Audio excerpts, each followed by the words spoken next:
condamné à mort par contumace. N'empêche, il reviendra au Tchad grâce à l'aide du renseignement français. Le pays est pas la non-collaboration de l'activité après. Même s'il a été mis dans les dispositions de se défendre, les gens attendent sans version des faits.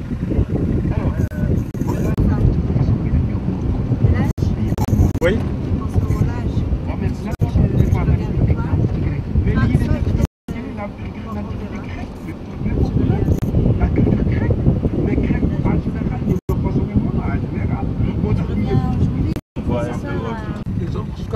Je prends ma voiture, je laisse ma voiture à Khomone.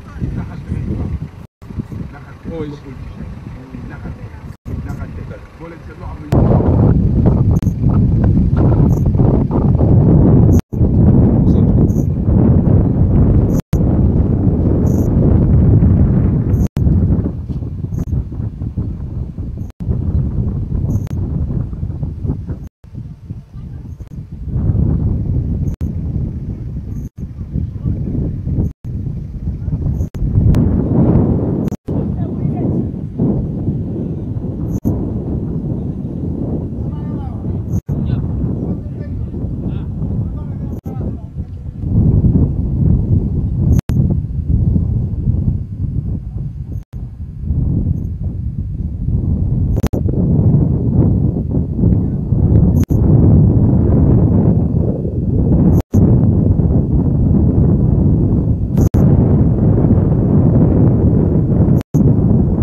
Non, c'est bon. Enfin.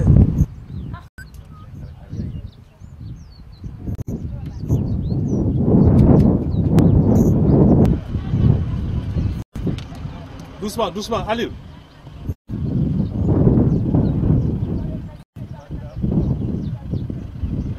Avancez, hop, avancez un peu.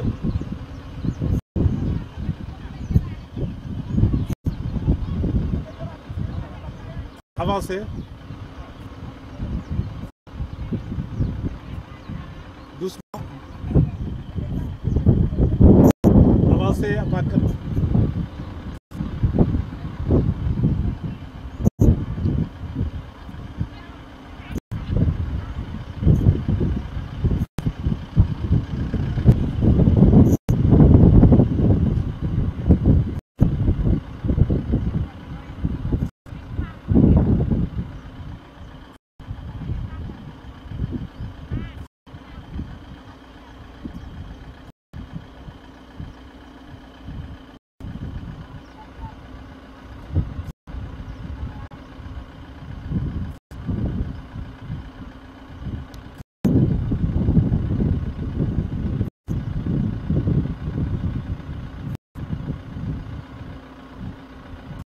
On y va.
C'est bon.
Voilà.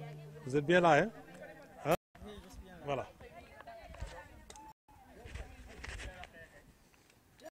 Voilà. Bonjour et présentez-vous. Ça va, je vous tiens.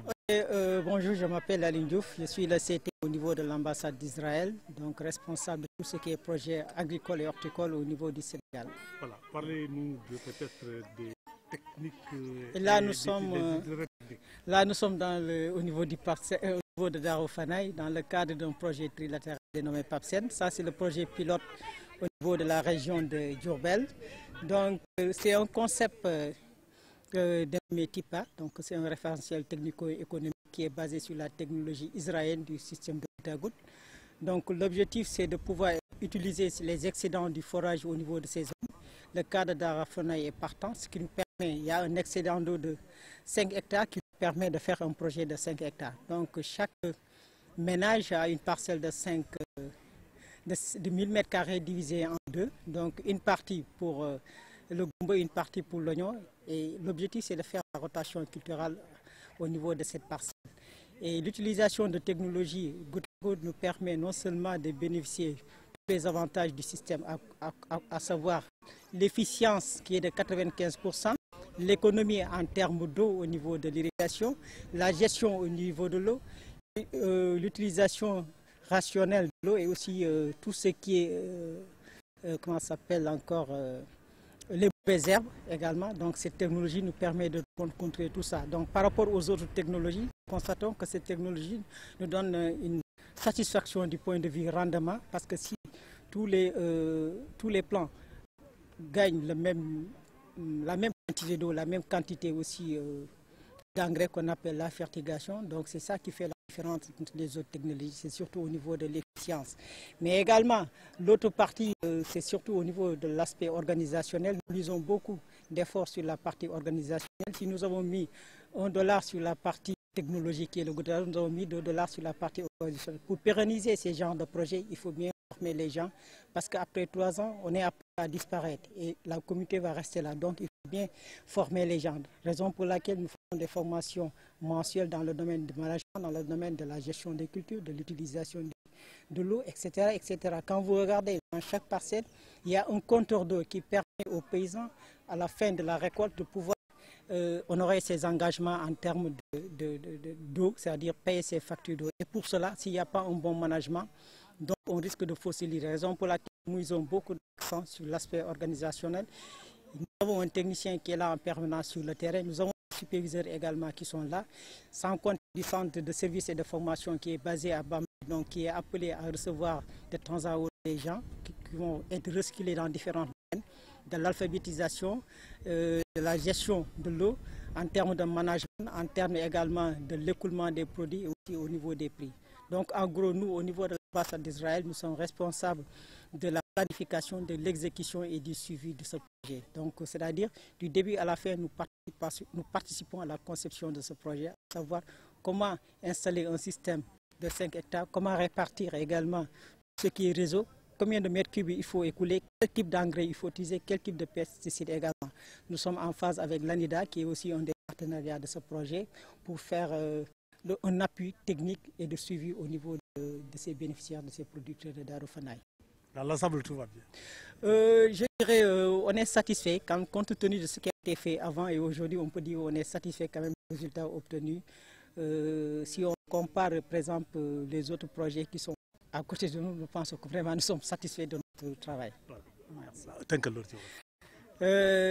Man maa ngi tudd Aliou Diouf, man maay seeti agricole au niveau de l'ambassade d'Israël, may toppatoo lépp lu jëm ci affaire mbay ak irrigation au niveau de l'ambassadeur. Projet benn projet boo xam ni ñetti réew ñoo ko maanaam Italie nga xam ni ñooy joxe financement, booleeg ak Israël nga xam ni lépp loo xam ni ci affaire xam-xamu mbay ci la ñun ñoo ko yor, ak Sénégal bi nga xam ni moom ko jox ñu autorisation ñu def ko. Ci biir loolu ñun dañuy tàggat nit ñi maanaam di benn façon technologie bu bees maanaam bi ñuy wax goutte à goutte bi nu ñu koy defee mooy ñuy utiliser loo xam ni ndox moo xam ni am na fi te kenn utiliser wu ko, nit ñi bi ñu naanee ba pare lu ci def moom la ñuy utiliser pour def affaire li mbay. Mais loolu nag technologie bi ñu utiliser dafa am njariñ, maanaam mooy technique goutte à goutte, parce que dina saxanal ndox mi te aussi ndox mi tamit lu mu am ci teneur aussi, su fekkee dafa am xorom mun nga koy utiliser, bu fekkee dafa am calcaire mun nga koy utiliser. njëriñu goutte à goutte ci biir fànn lañ koy joxe, dina tax aussi ñax mi du bare ci biir loolu nag ñun bi ñu defee technologie également da am na leneen lu ñuy tënk, maanaam naka la ñuy former paysans yi nga xam ni ñun fii ak ñetti at bi ñu demee projet bi di dina continuer. Donc Pape Sène rôle mooy tàggat baykat yi, jàngal ñu nappee nga xam ne ñun ëllëg bi ñu demee ñoom ni ñu mun continuer. Donc suñu rôle mooy ñu installer, mais lu ci des nag rôle baykat yi la. Et fii mu toll lii ñu gëm ci njëlbeen bi yaakaar naa après ñetti weer yaakaar naa ni amagum na njariñ. Parce que projet bi nga xam ni mi ngi toll ci lu mat fukki millions lañ fi astafurlah fukki millions ak juróom lañ def ci projet bi fii. Beneen projet bu nekk Mbassis nga xam ne teg boobu ñaar fukki millions ak juróom la, yooyu boo ko tënkee day nekk juróomi fukki millions ci projet. Waa dëkk bi leen donc lañ leen tontoon ñu jox ñu suuf, bi ñu joxee suuf lépp ñu ñoo ko defal bopp, laaj ñu fi kenn dërëm.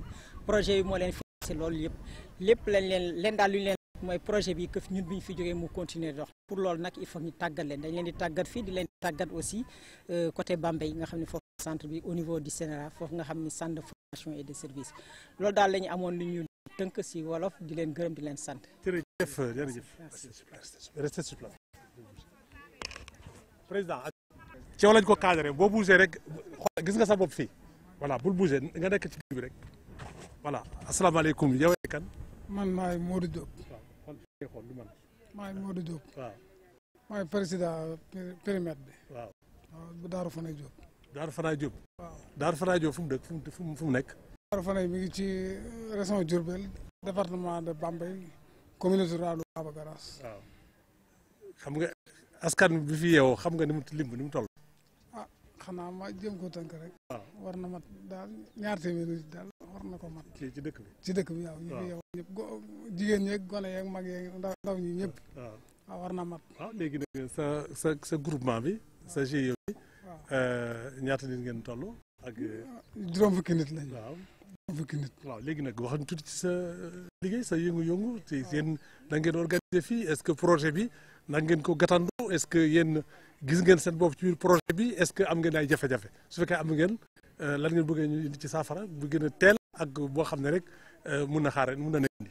wax dëgg projet bi de moom am nañ ci sant lool ndax indi nañu ay jàppante bu baax ndax ci dans le temps dañ daa fab ay recevoir di roose léegi nag daanaka da ngay ubbi rek di xool sa tool di buddi say ñax am na ay jàppandal daal wax dëgg gis nañ ci suñu bopp bu baax daal ndax ñu ngi am te sonnuñu waaw loolu daal am na. alors su ñoree ba ngeen witt ko ñaata ngeen ci war a am ci ay poids.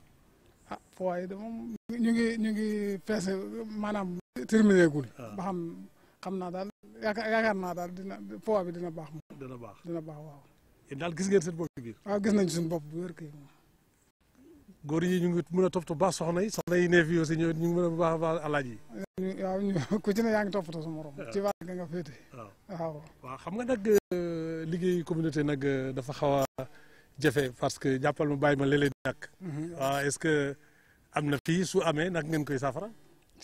waaw loolu de moom bëriwu fi moom ndax dëkk bi moom benn bopp lañu.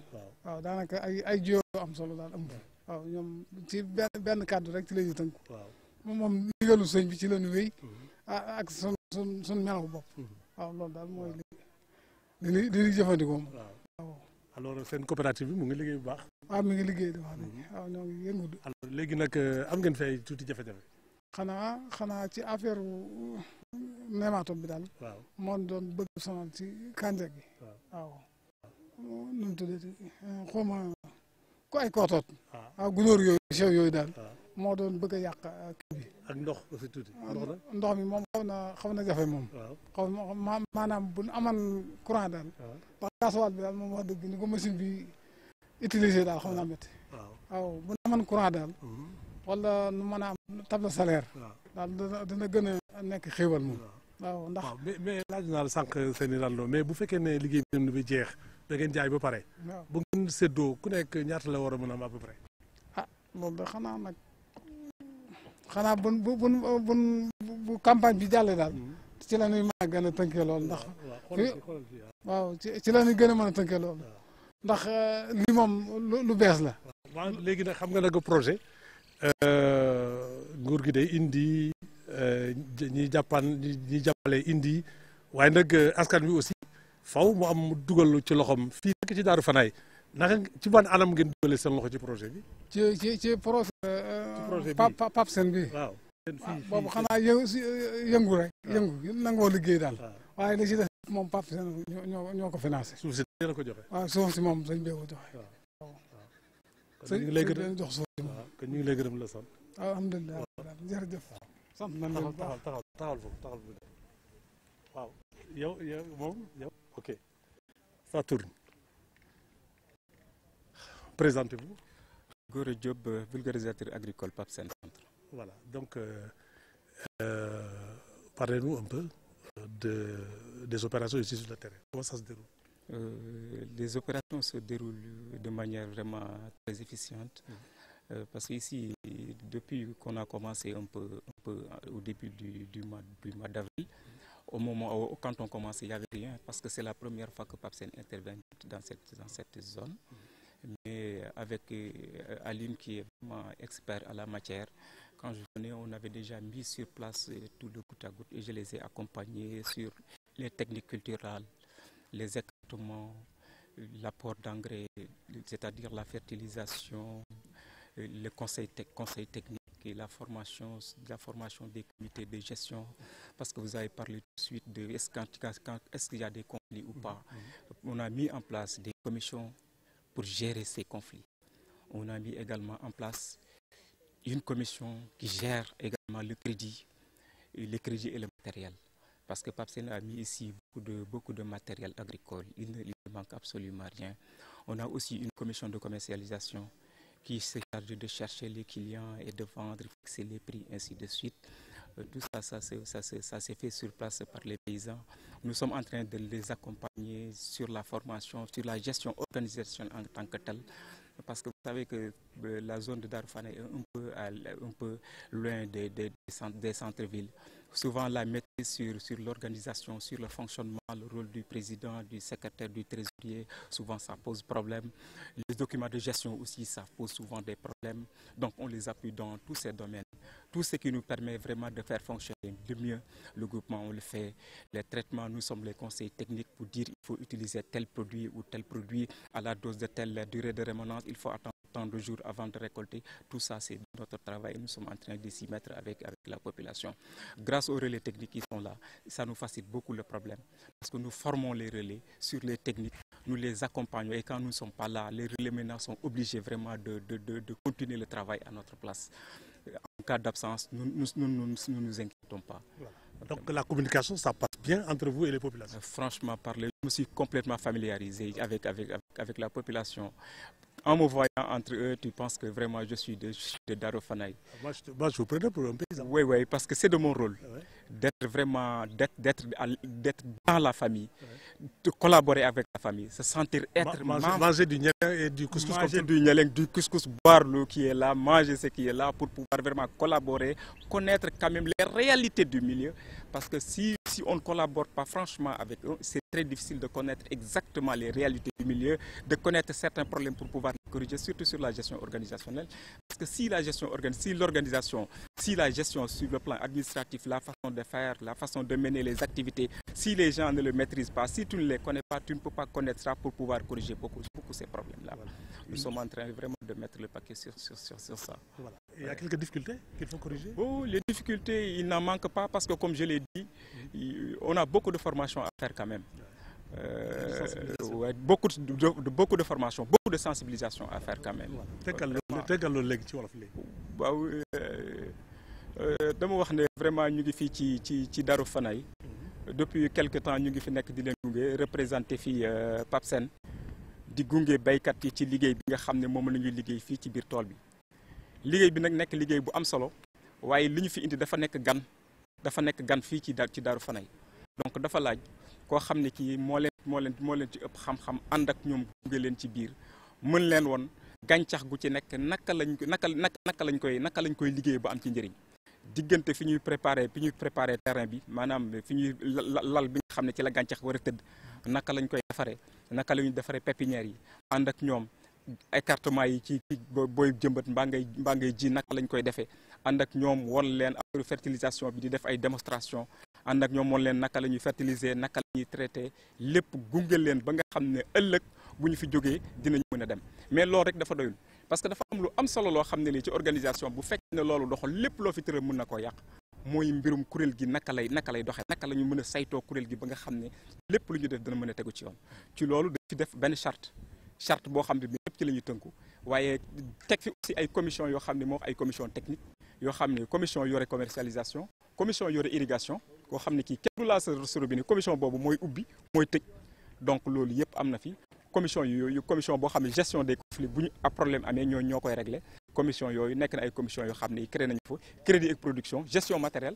parce que li ñu fi indi ci jumtukaay dafa bari te jumtukaay pour nga mën ko gérer il faut que ñu jàngal la nag nga koy gérer responsable yor caabi ji yor cahier de gestion ku lu génn mu bind lu dugg mu bind loolu mooy tax liggéey bi mën a dem mais loolu aussi lépp nag pour mën a sotti faw nga intégré wu dugg ci seen biir ànd ak ñoom bokk ak ñoom di lekk li ñuy lekk di naan li ñuy naan di waxtaan ak ñoom ba mel ni da nga dëkk ci biir dëkk bi boo ñëwee ku la fekk day yaakaar ne ci biir dëkk bi nga dëkk parce que loolu mooy mën a tax am na loo xam ne li nga mën ko xam ci dëkk bi xam réalité yoo xam ne yi ay gàllankoor la nekk ay facteurs socio-économiques socio-culturels yoo xam ne yi dafay gàllankoor liggéey bi nga mën a seet naka ngay def loolu ba naxanteeg ñoom bu surkon génn ci mais nag yomb parce que vraiment yombul. waaw léegi nag dama lay laaj benn secret nag bu kenn dégg nag est-ce que may nañ la soxna. ah pour le moment déedéet waaye nag am na ñoo xam ne ñu bëgg nañ ma bëgg naa leen. jërëjëf ñu ngi lay gërëm la sant. Merci beaucoup. voilà tawal bi. waaw ala présidente bi. waaw asalaamaaleykum yow ay kan soxna si. man maay Ami Dieng. waaw lan moo di sa taxawaay ci kii bi. ci groupement bi. xanaa fas yéene takku liggéey rek. gis ci duma président bi moom simple membre rek laa ci. waaye nag maa ngi si tool bi di liggéey. léegi nag projet wax ma yéen jigéen ñi na ngeen ko gàttandoo ak est-ce que gis ngeen seen bopp ci biir. waaw ñoo ngi ciy gis suñu bopp mais ndànk la ñuy gis suñu bopp mënoon nañoo gën a gis suñu bopp bu baax a baax ci kaw ñu am ndox mu doy mi mais fi mu nekk nii moom maa ngi ni ñoo ngi gis suñu bopp mais des na ndax kànja gi ni mu waroon a naatee meññee noonu melut noonu ndax ndox mi matewu ko soble bi tamit ni mu waroon a demee des na ndax ndox mi matewu ko mais nag ñun li ci suñ kemtalaay kàttan ñoo ngi ko ciy def chaque jour bu ñu xëyee ñoo ngi ñëw ñoo ngi ado ñoo ngi buddi ñax ñoo ngi def engrais ñoo ngi def ay produits pour mu réussir daal ndax lu ko réussir rek moo ñu tax a takku liggéey ak suñu njariñ ñun ci suñu bopp ak njariñ suñuy doom bool liggéey.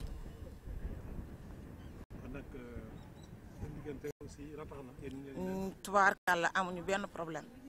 yéen a encadré ban kàddu nga jëmale si ñoom. ñoo ngi leen di sant di leen gërëm. di leen sant fu ñu mën a toll ndax nit ki wolof njaay am na nu mu wax nee na ki la may ndawal dëgg la defal na la teraanga mais ki la utal gaal jox la machine wan la nit ñi nappee moo gën a baax te ki ñuy jàngal mayu ñu ndawal dañoo utal gaal may ñu machine wan na ñu ñuy nappee kon ñoo ngi koy sant bu baax di ko gërëm di sant sama xarit Ami sama xarit bu wér ak Pape Sène ñun bañ nañ ko ba xet tool bi sax ñun dañ ko far tuddee Pape Sène. waaw léegi nag Pape Sène nag bu dëkk bi. ak Pape Sène tool bi kan mooy yóbbu borom tribunal. Tipa